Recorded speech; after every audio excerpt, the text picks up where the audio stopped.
شریعت میں ایک بات یاد رکھیے گا ہمیشہ کہ رات پہلے آتی ہے اور دن بعد میں آتا ہے۔ جمعہ رات کا جب سورج غروب ہو گیا تو شب جمعہ کا آغاز ہو گیا، ٹھیک؟ اب شب جمعہ میں ہمیں دو کام کرنے ہیں، یاد رہیں گی یہ باتیں انشاءاللہ۔ نمبر ایک، 25ویں پارے میں سورۃ الدخان، ابھی یہ ہماری سورہ زخرف چل رہی ہے، اس کے بعد سورۃ دخان آئے گی۔ 25ویں پارے میں سورۃ الدخان کی تلاوت کرنی ہے۔ نبی مکرم، سب بولیں بھائی، صلی اللہ علیہ وآلہ وسلم نے ارشاد فرمایا کہ جو شخص شب جمعہ میں سورۃ الدخان کی تلاوت کرتا ہے اللہ تعالیٰ جنت میں اس کے لیے گھر بنا دیتے ہیں۔ ایک کام تو یہ یاد رہے گا، 25ویں پارے میں سورۃ الدخان 3 رکوع کی چھوٹی سی سورت ہے۔ دوسرا کام جو شب جمعہ میں اور جمعہ کے دن میں ہمیں کرنا ہے وہ نبی مکرم صلی اللہ علیہ وآلہ وسلم پر درود شریف۔ درود شفاق کے متعلق پہلے بھی بات گزر چکی ہے، ابھی کوئی 4-5 جمعے پہلے، وہاں بھی میں نے عرض کیا تھا کہ سب سے افضل درود جو ہے وہ درود ابراہیمی ہے، وہ پڑھ لیا جا سکتا ہے تو بہت اچھی بات ہے، نہیں تو کوئی بھی مختصر درود شریف لے لیں اور اس کو پڑھنے کا اہتمام کر لیں۔ صلی اللہ علیہ وسلم مکمل درود، صلی اللہ علیہ وآلہ وسلم یہ بھی مکمل درود، صلی اللہ علی النبی الامی وسلم یہ بھی مکمل درود، صلی اللہ علی محمد صلی اللہ علیہ وسلم یہ بھی مکمل۔ کوئی بھی مختصر سا درود شریف لے لیں، اگر کوئی درود ابراہیمی پڑھ سکتا ہے درود ابراہیمی پڑھ لیں۔ علماء کرام فرماتے ہیں کہ حضور علیہ الصلوۃ والسلام نے فرمایا کہ مجھ پر کثرت سے درود بھیجو جمعے میں، شب جمعہ میں، تو کثرت کا اطلاق کم از کم 300 پر ہے۔ تو اس کا مطلب کیا ہوا کہ شب جمعہ میں ہمیں کم از کم کتنی مرتبہ درود شریف پڑھنا چاہیے بھائی؟ 300 مرتبہ۔ ٹھیک ہو گیا، 2 باتیں ہو گئیں۔ اب آ گیا جمعے کا دن۔ جب جمعے کا دن آ گیا تو جمعے کے دن میں فجر کے وقت سے لے کے مغرب سے پہلے پہلے تک کسی بھی وقت میں سورۃ الکہف کی تلاوت کرنی چاہیے 15ویں اور 16ویں پارے میں۔ اکثریت کو پتا ہے، جن کو نہیں پتا چلو آج پتا چل جائے، اور اگر پتا ہے تو اس پر مزید عمل کو یقینی بنایا جائے۔ تو جمعے کے دن میں پہلا کام ہم نے کیا کرنا ہے جی؟ سورۃ الکہف کی تلاوت کرنی ہے۔ نبی علیہ الصلوۃ والسلام ارشاد فرماتے ہیں کہ جو شخص سورۃ الکہف کی ابتدائی 10 آیات، اور ایک روایت میں آتا ہے کہ آخری 10 آیات، بہتر یہ ہے کہ ابتدائی بھی اور آخری بھی پورا ہفتہ پڑھنے کا معمول رکھا جائے، تو نبی مکرم صلی اللہ علیہ وآلہ وسلم ارشاد فرماتے ہیں کہ اللہ تعالیٰ دجال کے فتنے سے حفاظت فرمائیں گے۔ اور جمعے والے دن اگر کوئی شخص سورۃ الکہف کی تلاوت کر لیتا ہے تو حضور علیہ الصلوۃ والسلام ارشاد فرماتے ہیں کہ ایک جمعے سے لے کر اگلے جمعے تک کا جو یہ درمیانی وقت ہے اللہ تعالیٰ اس کے لیے ایک نور پیدا فرما دیتے ہیں۔ کتنے کام بھائی میں نے آپ کو بتا دیے؟ 3 کام، درود شریف اور سورۃ الدخان اور سورۃ الکہف۔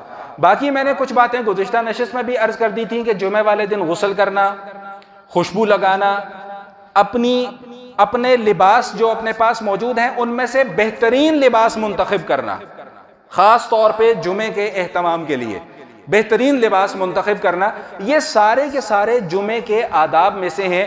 کچھ باتیں اب نماز جمعہ کے متعلق میں عرض کر دوں، پھر اپنی بات کو ختم کرتا ہوں۔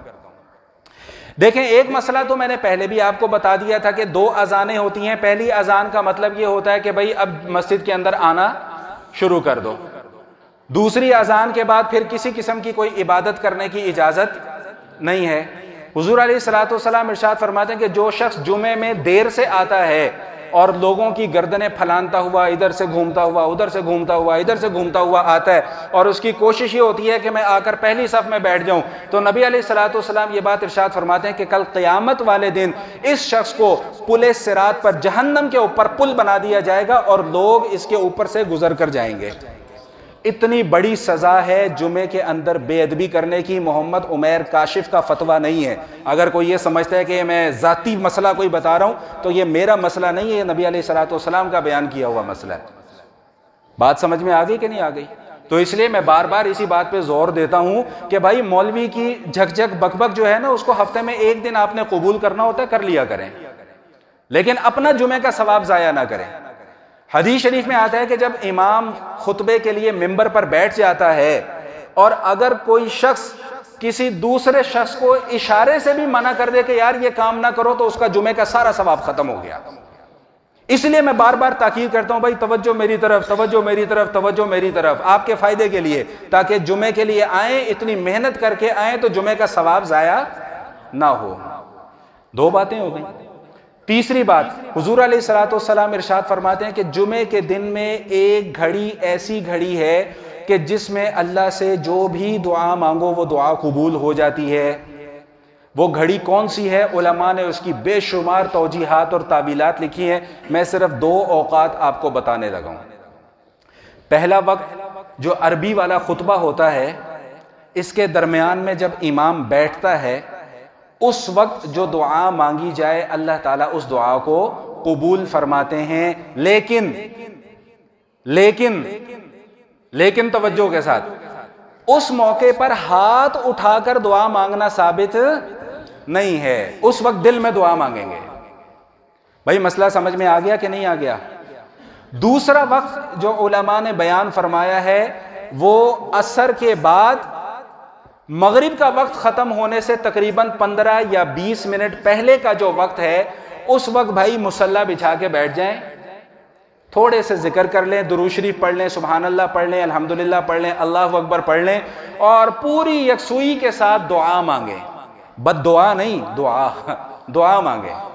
تو وہ وقت علماء نے لکھا ہے کہ ایسا ہے کہ اللہ تعالیٰ اس وقت کی دعاؤں کو قبول فرماتے ہیں.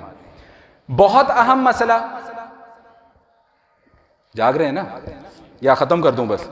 اچھا، بہت اہم مسئلہ کہ یہ جو خطبہ ہوتا ہے نا، خطبہ عربی والا خطبہ، نبی مکرم صلی اللہ علیہ وآلہ وسلم نے ارشاد فرمایا کہ لا جمعۃ الا بخطبۃ، کہ خطبہ کے بغیر جمعہ. تو لہٰذا اس خطبے کا پڑھنا اور اس خطبے کا سننا واجب ہے. عربی میں پڑھنا واجب ہے، سمجھ میں آتا ہے تب بھی سننا واجب ہے، نہیں سمجھ میں آتا تب بھی ادب اور احترام کے ساتھ سننا واجب ہے. اکثر دیکھتے ہیں کہ ادھر عربی والا خطبہ ہو رہا ہوتا ہے، باہر وہ لوگ کوئی ادھر کھڑا ہوا ہے، کوئی ادھر کھڑا ہوا ہے. بھائی بیٹھ کر ادب کے ساتھ، احترام کے ساتھ اس خطبے کو سننا یہ ہماری ذمہ داری ہے. اس کے بغیر جمعے کا ثواب نہیں ملے گا.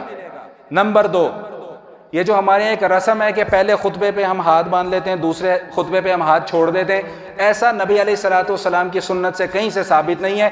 ادب کے ساتھ بیٹھنا ہے، چاہے ہاتھ باندھ کے بیٹھیں چاہے ہاتھ کھول کے بیٹھیں. دونوں ہاتھ باندھنے ہیں تو دونوں خطبوں میں باندھ کے رکھیں، کھلے رکھنے ہیں تو دونوں خطبوں میں کھلے رکھیں. یہ پہلے میں ہاتھ باندھنا دوسرے میں ہاتھ چھوڑنا یہ نبی علیہ الصلوۃ والسلام کی سنت سے ثابت نہیں ہے. تیسرا آخری اور اہم ترین مسئلہ اذان کے حوالے سے، کہ جو پہلی اذان ہوتی ہے اس کا تو جواب دیا جائے گا، لیکن جو دوسری اذان ہے اس کا جواب بولیں بھائی نہیں دیا جائے گا، دل میں بھی نہیں دیا جائے گا. بات سمجھ رہے ہیں کہ نہیں سمجھ رہے ہیں؟